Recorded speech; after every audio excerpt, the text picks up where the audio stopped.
سر یہ شلنگ ہو رہی وہاں پہ، اور وہاں پہ خواتین بھی ہے کچھ، وہاں پہ ایمبولینس وغیرہ بھی گئی ہے، انہوں نے فوج کو بھی بلا لیا ہے، رینجرز بھی وہاں پہ موجود ہے، تو اس حوالے جو فوج آئی وہاں پہ اس کے حوالے سے آپ کی کیا ہے رد عملی ہوگی؟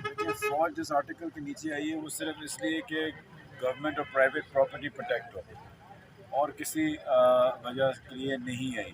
خالی P T V, P M office, president office, supreme court, parliament, یہ ساری چیزیں جو پروٹیکٹ ہوتی ہیں article I am not sure کہ 245 یا ایسے کچھ ہے، تو وہ اس کے مطابق آئی ہے، اور کچھ نہیں. اور وہ ایک روٹین کا کام ہے. اور سر جو شلنگ ہو رہی ہے اس کے حوالے سے آپ کیا کہیں گے؟ شیلنگ میں سمجھتا ہوں جو درندے رانا ثناء اللہ نے کی ہے، اور صرف ادھر نہیں لیکن پورے راستے جو ہمیں شیلنگ ملی ہے، کبھی وہ پل کے اوپر کھڑے ہوتے ہیں، کبھی کسی پہاڑ کے اوپر، اور یہاں جس تعداد میں وہ کر رہے ہیں اس وقت، اور کس ریگولر انٹرولز میں، مطلب ٹائم ہی نہیں دے رہے.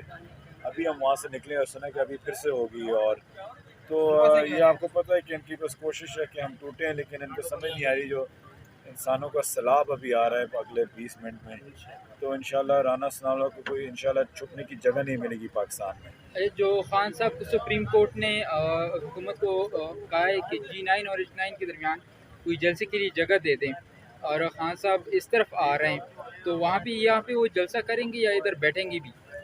دیکھیں ابھی تو وہ خان صاحب ڈیسائیڈ کریں گے، لیکن جو ہمیں بولا گیا ہے کہ بس ڈی چوک پہنچیں، ان کے سارے کارکن آپ لوگ سارے یہاں ہیں، تو ہو ہی نہیں سکتا کہ کیپٹن اپنے کارکن کو چھوڑ کے کہیں اور کسی کے کہنے پہ بھی چلے جائیں. کہاں رہنا ہوگا وہ ان کا رد عمل ہوگا بعد میں، لیکن اس وقت وہ آپ کے پاس آ رہے ہیں. کئی بیک ڈور مذاکرات ہو رہے ہیں کسی اور چینل کے مجھے تھرو؟ کوئی بیک ڈورز کا نہیں پتا. صبح جو ان نے فیک نیوز لگائی تھی کہ پتہ نہیں ہوگی بات اور طے ہوگی اور یہ ہوگی اور وہ ہوگی، وہ سارا جھوٹ تھا، فیک نیوز تھا. وہ آپ لوگوں کو مایوس کرنے کے لیے تھا کہ آپ لوگ سب یہ اتنی ظلم ان کا اس لیے سہ رہے ہیں کہ ایک جلسہ ہو کے ہم گھر چلے جائیں گے. تو یہ آپ لوگوں کو آپ کے ساتھ مائنڈ گیمز کھیل رہے تھے یہ فیک نیوز دیتے ہوئے. Thank you.